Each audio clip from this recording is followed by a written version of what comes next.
विरार पूर्व सहकार नगरमधील ओम अपार्टमेंट या जीर्ण इमारतीचा स्लॅब कोसळल्याने 7 कुटुंबांना तातडीने स्थलांतरित करण्यात आले असून महापालिकेने आता ही धोकादायक इमारत पूर्णपणे सील केली आहे। विरार पूर्वेच्या सहकार नगर परिसरात अनेक वर्ष 4 मजली इमारतीचा स्लॅबचा काही भाग कोसळण्याची घटना घडली आहे।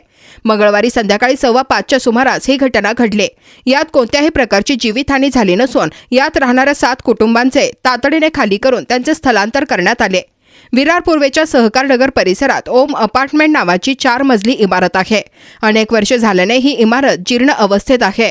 मंगळवारी अचानकपणे जीर्ण अवस्थेत असलेल्या या इमारतीच्या स्लॅबचा काही भाग कोसळल्याने मोठी खळबळ उडाली असून नागरिकांमध्ये भीतीचे वातावरण पसरले आहे। स्थानिकांनी या घटनेची माहिती वसई विरार महापालिकेला दिली।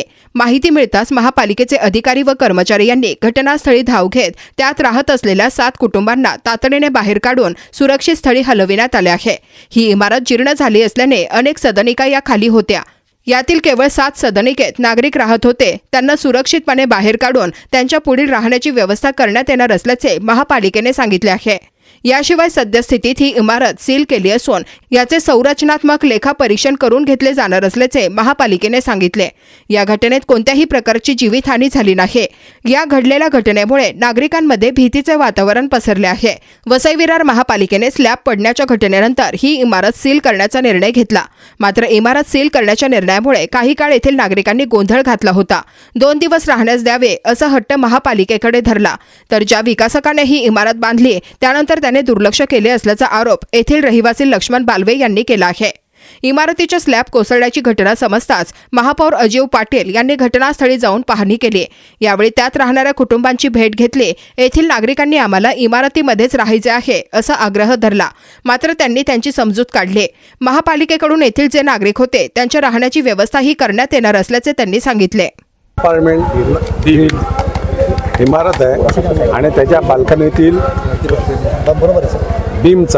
बाल्कनीतील बीमचा खालचा प्लास्टर आणि त्याच्या सोबतचा कॉन्क्रीटचा भाग कोसळलेला आहे। आणि याआधी देखील महापालिकेने सदर बिल्डिंगला नोटिसा दिल्या होत्या। त्यामुळे जवळपास 21 भाडोत्री इकडचे मालक होते, त्यांनी खाली करून निघून गेलेले आहेत। 7 जण इकडे राहतात। त्यांना देखील वारंवार कल्पना दिली होती, परंतु त्यांची राहायची सोय होत नव्हती म्हणून ते तिकडे थांबलेले। आज त्यांची देखील सोय केलेली आहे महापालिकेने। माननीय आयुक्त, अतिरिक्त आयुक्त, आमच्या सहाय्यक आयुक्त स्वतः इकडे जातीने हजर आहेत आणि पुढील जी काही आहे त्यांची सोय करायची आहे ती केली जाईल। उद्याला परत एकदा बिल्डिंगची वस्तुस्थिती बघून पुढील कारवाई काय करायची ते ठरवणार।